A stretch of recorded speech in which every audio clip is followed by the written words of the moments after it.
سے یہ گمراہیاں آئی ہیں، لیکن الحمدللہ ثم الحمدللہ کہ یہ عوام میں ہے، جہلاء میں ہے، شعراء میں ہے، نعت گوؤں میں ہے، یہ کسی بھی مستند دینی فرقے کے مستند علماء میں ہم کہاں موجود نہیں۔ البتہ ایک مسئلہ جو ہے نور اور بشر کا، وہ ذرا تھوڑا سا میں حل کر دوں آج۔ آپ سمجھتے ہوں گے لا ینحل ہے۔ میں نے جس طرح کہا تھا کہ امام بخاری کا قول بھی 100% درست اور امام ابو حنیفہ کا بھی 100% درست ثابت کیا کہ نہیں، اسی طرح میں کہتا ہوں جو حضور کو بشر کہتے ہیں وہ بھی 100% درست، جو حضور کو نور کہتے ہیں وہ بھی 100% درست۔ مطلب کیا ہے؟ دیکھیے، ہر انسان کے وجود کے دو حصے ہیں، میں نے پہلے دن شاید کچھ بیان کیا تھا۔ ایک خاکی وجود، اور اینیمل بینگ جو حیوان ہے ہمارا، ایک وہ روح ربانی جو اس میں پھونکی گئی۔ آدم میں جب وہ روح پھونکی گئی تب وہ مسجود ملائک بنے۔ فَإِذَا سَوَّيْتُهُ وَنَفَخْتُ فِيهِ مِن رُوحِي فَقَعُوا لَهُ سَاجِدِينَ۔ دو جگہ آئے تھے قرآن مجید میں ایک شوشے کے فرق کے بغیر، سورہ حجر اور سورہ صاد۔ جب میں اس کو پوری طرح تیار کر لوں اور اس میں اپنی روح میں سے پھونک دوں تو گر پڑنا اس کے سامنے سجدے میں۔ ہمارا جو خاکی وجود ہے وہ ظلمانی ہے، اور جو ہمارا روحانی وجود ہے وہ نورانی ہے۔ اس کی نسبت کس سے ہے؟ اللہ سے۔ بات سمجھ میں آئی؟ لیکن ہم نے اپنے اس نورانی وجود کو اپنے خاکی ظلمانی وجود میں دفن کیا ہوا ہے، اور محمد الرسول اللہ صلی اللہ علیہ وسلم کا وہ نورانی وجود آپ کے اس خاکی وجود پر اس درجے غالب تھا کہ وہ خاکی وجود معدوم کے درجے میں ہے، لیکن وہ حضور صلی اللہ علیہ وسلم پر اثر انداز نہیں ہو سکتا۔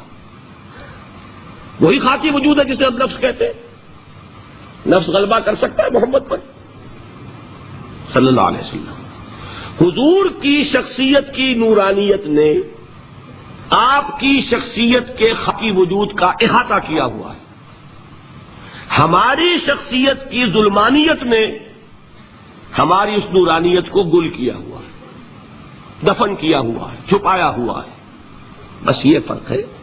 انہیں آپ کہہ لیں نور، صحیح ہے، ان کی نورانیت غالب ہے۔ یہی بات ہے جو حضور نے اس طرح سمجھائی۔ دیکھو، ہر انسان کے ساتھ ایک شیطان ہوتا ہے۔ اب کسی صحابی نے بڑی جرت سے کام لیا، پوچھ لیا حضور کہ آپ کے ساتھ بھی ہے؟ ہر انسان کے ساتھ جو کہا نا، تو انسان تو ہے آپ بھی، کیونکہ آپ کے ساتھ بھی ہے۔ آپ نے فرمایا ہے، لیکن میں نے اسے مسلمان کر رکھا ہے۔ بات ختم ہو گئی۔ نفی نہیں ہے، وہ میرے تابع ہے، میرا مطیع ہے، مجھے گدن نہیں پہنچا سکتا ہے تو صحیح، لیکن نہ ہونے کے درجے میں آ گیا کہ نہیں؟ یہ ہے فرق سارا۔ اور میں یہاں پہ کوٹ کرنا چاہتا ہوں ایک بہت بڑے بریلوی مکتب فکر کے عالم دین، صاحبزادہ، نام میرے ذہن سے ایک دم اتر گیا، فیض الحسن، اللہ تعالیٰ ان کی خطاؤں سے درگزر فرمائے، ان کی مغفرت فرمائے۔ آپ نے سنا ہوگا نا نام۔ انہوں نے ایک روز تقریر کی جو میں نے سنی، اور تقریر کہاں کی؟ ساہیوال میں۔ وہاں کا ایک بہت مشہور چوک ہے، مہاجرین، مسجد مہاجرین کہلاتی ہے، وہاں تقریر تھی، میں نے سنی۔ ان کے الفاظ یہ تھے کہ کیا آپ لوگ ہمیں جاہل سمجھتے ہیں؟ کیا ہمیں عربی نہیں آتی؟ کیا ہم نے قرآن نہیں پڑھا جس میں بار بار یہ لکھا ہوا ہے کہ حضور بشر ہیں؟ حضور بشر ہیں، لیکن اصل میں ہم حضور کی بشریت کو نمایاں کرنے کو سوء ادب سمجھتے ہیں۔ بات سمجھیے آپ نے، اس قدر پیاری تھے۔ انہوں نے کہا کہ آپ کے باپ کا نام کیا ہے؟ عبد الرحمان۔ آپ عبد الرحمان کہہ کے پکارتے ہیں انہیں؟ ابا جان، ابھی آپ نے وہ آیات سنی، حضرت ابراہیم نے اپنے مشرک باپ کو یا ابت ہے، یا ابت ہے، بڑا پیارا ترجمہ کیا، ابا جان، ابا جان، کیا نام لیں گے؟ آپ کے باپ کا نام ہے، نام نہیں لیتے آپ، کیوں؟ ادب کی وجہ سے۔ اسی وجہ سے ہم حقیقت حضور کی بشریت کو نمایاں کرنے کو سوء ادب سمجھتے ہیں، ورنہ کوئی ہم جاہل ہیں، ہمیں عربی نہیں آتی، ہم نے قرآن نہیں پڑھا، ہم جانتے ہیں کہ وہ بشر ہے۔ بات سمجھ میں آئی؟ کتنی آسانی سے مسئلہ حل ہوتا ہے، بشرطے کہ نیت حل کرنے کی ہو۔ آخر آمنہ کے بیٹے ہیں، عبداللہ کے بیٹے ہیں، عبد المطلب کے پوتے ہیں، بچپن آپ پر گزرا ہے، لڑکپن آپ پر گزرا ہے، نوجوانی آپ پر آئی ہے، جوانی آپ پر آئی ہے، شادی آپ نے کی ہے، اولاد آپ کی ہے۔ کون بے وقوف احمق ہوگا کہ جو آپ کی بشریت کا انکار کرے گا؟ لیکن یہ کہ جس طریقے سے اس کو بیان کیا جاتا ہے وہ ایک مسئلہ بن گیا اختلافی، وہ رد و قضا اور کھینچ تان، اور اس میں بھی سمجھ لیجئے مثلکم پر جو ایمفیسس بعض حضرات دے دیتے ہیں اپنے توحیدی، جو ان کے اندر ایک مزاج ہے، اللہ تعالیٰ ان کے مزاج کو اور پختہ کرے، لیکن اس میں بھی مبالغہ کیا جاتا ہے۔ ایک حدیث مجھ سے سنیے جس میں حضور نے مثل کا انکار کیا۔ مثلکم کا مطلب اگر کسی نے یہ سمجھا کہ بالکل ہم جیسے ہیں تو بہت بڑی مغالطے میں۔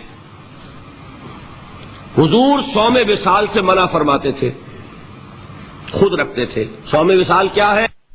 آج روزہ رکھا، شام کو افطار نہیں کیا، وہی روزہ رات بھر چل رہا ہے، اگلے دن بھی چل رہا ہے، شام تک کو جا کے پھر کھولا تو 2 دن کا صوم وصال ہو گیا۔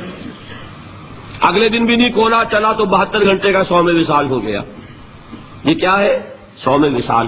خود رکھتے تھے اور صحابہ کو روکا۔ صحابہ میں سے کسی نے ہمت کر لی، حضور آپ خود رکھتے ہمیں روکتے؟ فرماتے ہیں ایکم مثلی، تم میں سے کون مجھ جیسا ہے؟ ابھی تو عند ربی، میں تو اپنے رب کے پاس رات گزارتا ہوں، ہوا یطعمنی ویسقین، وہ مجھے کھلاتا ہے پلاتا ہے۔ بتائیے کون ہے جو اس کا دعویٰ کرے گا؟ حضور کے خصائص ہیں۔ حضور خود فرماتے ہیں تم صرف سامنے سے دیکھتے ہو، میں پیچھے سے بھی دیکھتا ہوں۔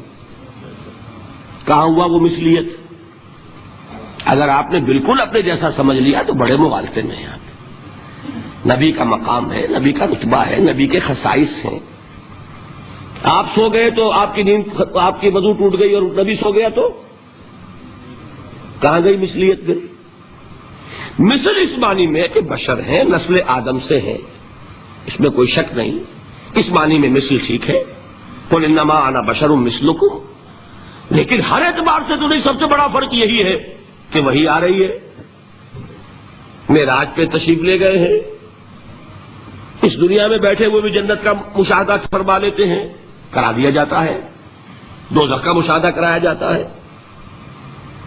فرشتے کو دیکھ رہے ہیں، یہ چیزیں ہیں۔ اور پھر خصائص جیسا کہ میں نے عرض کیا کہ آپ پیچھے سے بھی دیکھتے ہیں۔ آپ کا معاملہ یہ ہے کہ آپ اگر سو جائیں تو آپ کا وضو نہیں ختم ہوگا۔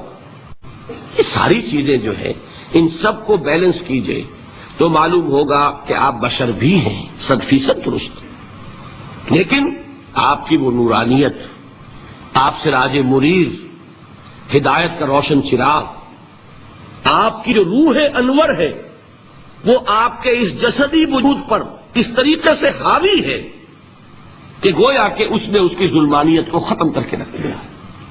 اس معنی میں کوئی کہے نور مجسم تو مجھے کوئی اعتراض نہیں۔